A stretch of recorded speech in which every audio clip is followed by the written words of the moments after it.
XAU.X daily chart. This is where the reversal was that we called. Up here on the indexes. Reversal 1. Counter trend volatility rally to a lower high reversal again. 3 major reversal daily bars was selling in this index. 10-day moving average crossed over. It crossed over the green line, the 200-day, the 20-day moving average. When it crosses over the red line, there'll be more downward pressure. We had a wonderful bull rally in the miners. Nothing wrong with that, but there's a time to be selling short, and there's a time to be going. When we called for the reversals up here, we like gold and we like the miners. We think it's one of the better pieces of the market. However, during seasonality, there are certain things that correct. The original correction that we talked about, which was it'll be 3 weeks ago Monday on all the indexes, that we had a great bull rally and we needed to correct again. And short term, we've had volatility rallies, but they're going to roll over and keep selling. Gold and silver is selling across the board. The minor stocks were overbought. In order for the index to go down, that means you have to have broad-based selling in each name for the index to have reversals.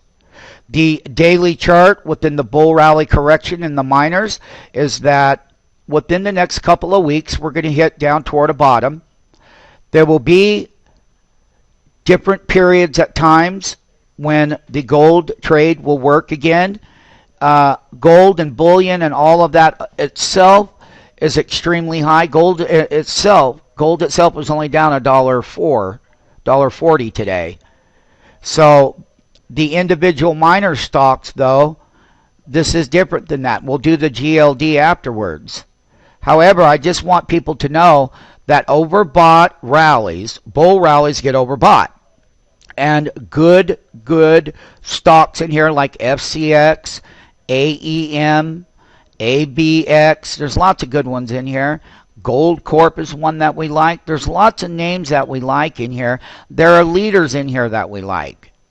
Okay, so as we pull back in the indexes from their bull rallies of 2011 and 2010, going into 2011 so far, is that every bull rally has to have a pullback.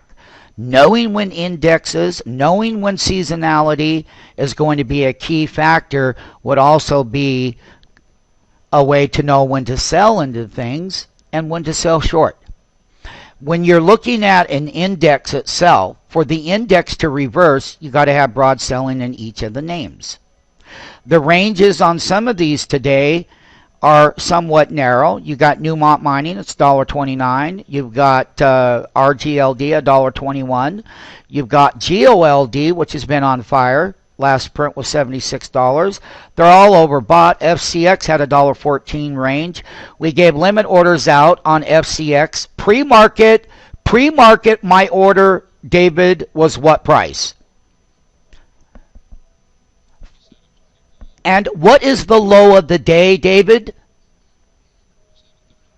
47.25 is the low of the day right here on the screen. When the stock was at 48.39, popping up in pre-market when Ken Flagg came to board, I said that 47.25 was the downside of where that support would be. Then 46.85 is the next level below it. Short-term bounces are what they are, but you got to remember that FCX is part of this index that is selling off. So when we do get those $1.20 below the market entries, we get in, but we still have to be very coherent that the key index it's in is selling off. It's a leader in the gold and silver that remains one of our top picks. There's great buying opportunities. Everyone bought up here toward the high. The 52-week high was 61.35. And we've had quite a correction from when we called that high, and it's even split. But it remains the best of the breed. Buying down here versus buying up here, this is where people like to get crowded in on the morning.